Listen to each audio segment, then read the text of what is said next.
taught with Fowler for a few days or a few weeks, and I just thought that she was a really good teacher, and I was really understanding the material very well with not as much effort on my part. Of course, you have to try really hard in AP classes, but things were just coming to me a lot better, and I talked to my friends about it, and they were all agreeing, and so I thought, well, if we have a teacher of this high grade, of this such good quality, she shouldn't have to be staying here as a sub and then leaving in a few weeks, only to hopefully come back for the students. So I thought that if I got her hired, or maybe help the process, put her in for consideration, that would help things. I talked to my friends about why we thought that, what changed, why we were doing really good, and we thought that it was Mrs. Fowler's ability to connect a lot of the areas of the social sciences that we were already more familiar with to AP European history, like politics that were going on now, psychology, things that we see in our own friends' groups, U.S. history, which has been really drilled in our heads since birth. So taking those all different aspects and connecting them, giving them ways to remind ourselves of them helped. When I was making this, it came to my attention that this may seem like a bashing of Mrs. Wheeler, which I try to make as clear as possible. It is not. Mrs. Wheeler is still a very talented teacher. It's just that Fowler was also a very good teacher, and we already have such high-quality teachers, and that makes this district good, so that's why I wanted her there. I see them as equals.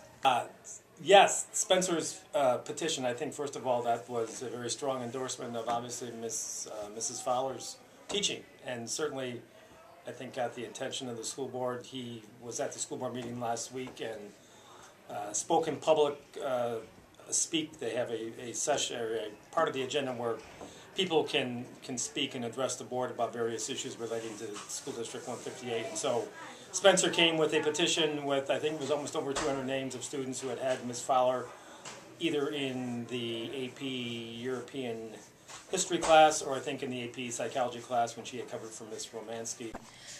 This is the signature sheet, a copy of it. The original went to the Board of Education. Here's 1 through 29, me being at the top, and then on, and on, and on, and on.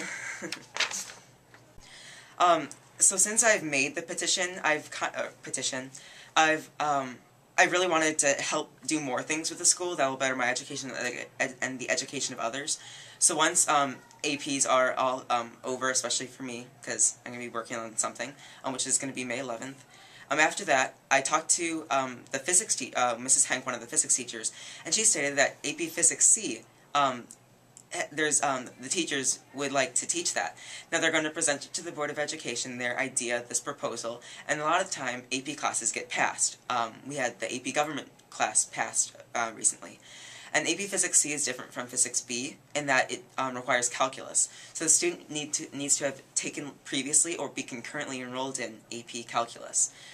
So I'm going to, after the AP exam, talk to the physics teachers again and see if I can help out and do what I did getting signatures for this, or going around the cafeteria, emailing specific teachers like physics and math teachers, to see if I can garner student interest. I don't know how many they need, but I'm aiming for around 50 students who have intent to take those classes. At the board meeting, not Dr. Berkey, but the second in charge was Mr. Scala. He stated that never in 15 years has he ever seen anything like this, a student so impassionated to do this kind of thing, which that meant a lot to me, because this is just a little grassroots campaign that I really hoped gained footing, and having that really encouraged me to do it.